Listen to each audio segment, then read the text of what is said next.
ऋषिଙ୍କ शाप फल वशिष्ठ देह त्याग कले एवं मित्रा वरुणଙ୍କ पुत्र भाव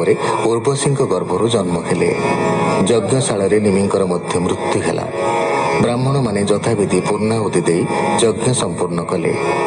देवता माने तांको पुनर्जीवित करने को आशीर्वाद देले, किंतु निमि परमानंद प्राप्त होइथिबारु मर शरीर प्रति निजर अनिच्छा प्रकाश कले एवं सकल देहधारी चक्षुरे ज्योति स्वरूप स्थान पाइले। निमिंक मृत शरीर को मंथन करने द्वारा तहिरु निमिंक उत्तराधिकारी पुत्र जनक जात हेले। सोमवंशर चरित वर्णना करी शुक कहले, अत्रि मुनि अश्रु जलरू जात सोम बृहस्पति पत्नी तारा को हरण कर देवता एवं असुरगण मध्य घोर युद्ध है। शेष ब्रह्मा तारा को उद्धार कले।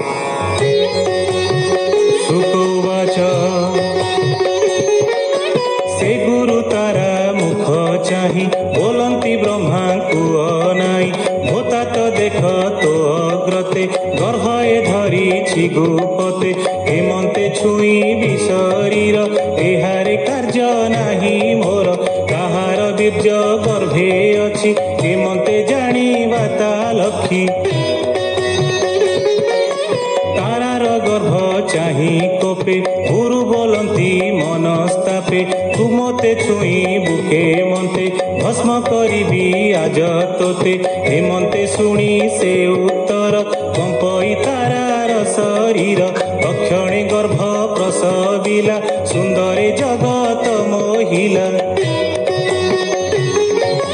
कांदई पड़ी भूमि गते आश्चर्य देखती समस्ते सुंदर देखी ताबदन कटिला बृहस्पति मन बोलई मोर पुत्र एहि सोम बोलई ताहा चाही देखई मोहर कुमर मोहर प्राय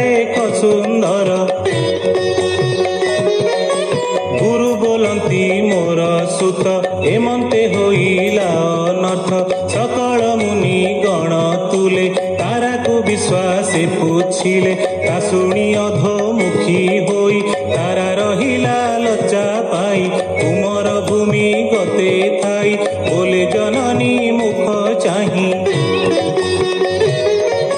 दुर्भूत पण ए तोहर कहमु काहार कुमर नहिले साप देवी तते लज्जा होइला बड़ मते हेमंत पुत्र वाक्य शुणी तारा कुराई कुश पाणी बोलंती कोमल वचन निर्भय करी तारा मन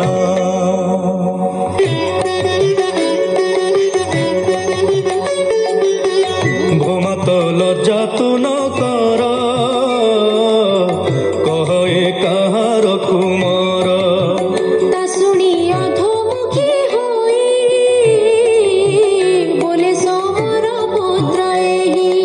क्षणे सोम कल कला ब्रह्मा ताहाकु नाम देला बोधिला रूप गुणे जेणु नाम होइला बुध तेणु से बुधईरा कन्या गर्भे मुतते कही अछि पूर्वे पुरुर बाबू जन्म कला जे काले तपोवने थिला एबे हो सुण नर नाथ सोमर वंशानुचरित सुर भुवने एक दिने उर्वशी गंधर्व गायने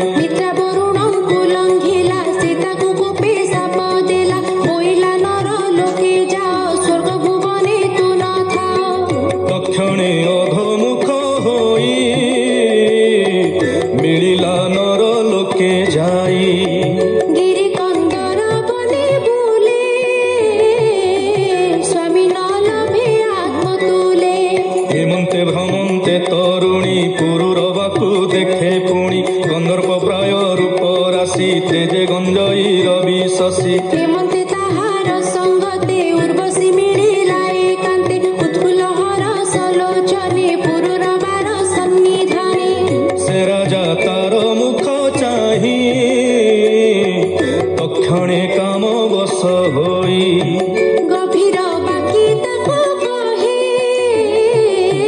रोमहर सर्वदेहे राजा उवाच अस सुंदरी बस एथे भले आइलु टिकी पथे मिलिलु मोहर संगते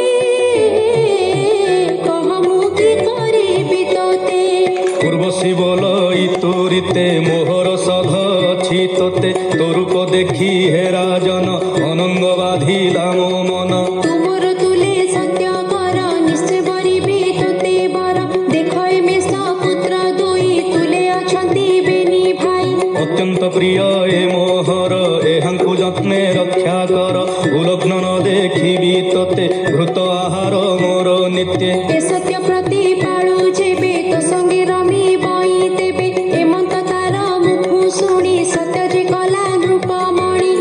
ଉର୍ବଶୀ ରୂପେ ହୋଇ ବସ କଲା ସେ ଅନେକ ବିଶ୍ୱାସ ବିମାନେ ବସି ତାର ପାଶେ ଗିରି କାନନ ନାନା ଦେଶେ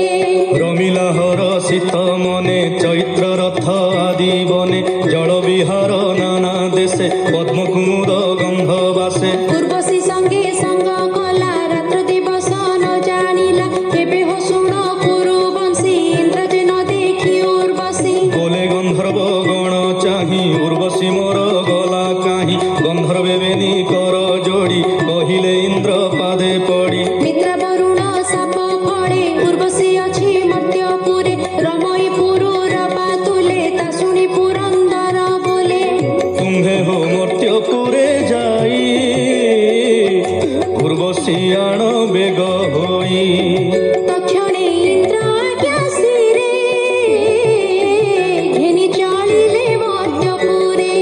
ରାତ୍ରି ନିବିଡ଼ ଅନ୍ଧକାରେ ମିଳିଲେ ପୁରୁର ବାପୁରେ ତକ୍ଷଣେ ଦେବ ମାୟା ବଳେ ଉର୍ବଶୀ ମେଷ ଚୋରାଇଲେ ସେବେ ନିମେଷ ଶୂନ୍ୟେ ଯାନ୍ତେ ଉଚ୍ଚରୋଦନ କଲେ ପଥେ ତା ଶୁଣି ନିଦ୍ରା ଭଙ୍ଗ ହୋଇ ବିକଳେ ଉର୍ବଶୀ କାନ୍ଦଇ ବୋଲଇ ଶିରେ କର ଦେଇ ମୋ ପୁତ୍ର କେ ନେଲା ଚୋରାଇ ମୁଁ ଏଡ଼େ ହିନେ ଆଶ୍ରେ କଲି ଏପୁରେ ଅନାଥା ହୋଇଲି ଭୁଲିଲି ନପୁଂସକ ବୋଲେ ପୁତ୍ରେ ମୋହର କେଣେ ଗଲେ ଏ ରାଜା ନାରୀଙ୍କର ପ୍ରାଏ ଶୋଇଛି ନିଦ୍ରା ସୁଖ ମୋହେ ସୁଖ ବାଚ ହେମନ୍ତେ ରୋଦନ କରନ୍ତେ ରାଜାର ଶୟନ ଏକାନ୍ତେ ଉର୍ବଶୀ କଟୁ ବାକ୍ୟ ଶୁଣି ନିଦ୍ରା ତେଜିଲା ନୃପମଣି ତକ୍ଷଣେ ଶୟନରୁ ଉଠି ଖଡ଼ଗ କଲା ଦୃଢ଼ ମୁଷ୍ଟି ଉଲଗ୍ନେ ରାଜା ଥିଲା ଶୋଇ ଅନ୍ଧାରେ ଦେହ ନଦୀ ସଇ ପଥି ସେରେ କାର ରାବେ ମେଷକୁ ଛାଡ଼ିଲେ ଗନ୍ଧର୍ବେ ସେ ମେଷ ଘେନି ବାମ ହସ୍ତେ ମିଳିଲେ ଉର୍ବଶୀ ଅଗ୍ରତେ ଗନ୍ଧର୍ବେ ଶୂନ୍ୟ ମାର୍ଗେ ଥିଲେ ବିଜୁଳି ତେଜ ପ୍ରକାଶିଲେ ରାଜା କଟିରେ ବସ୍ତ୍ର ନାହିଁ ଉଲଗ୍ନ ଦେଖି କୋପ ବହି ମେଷକୁ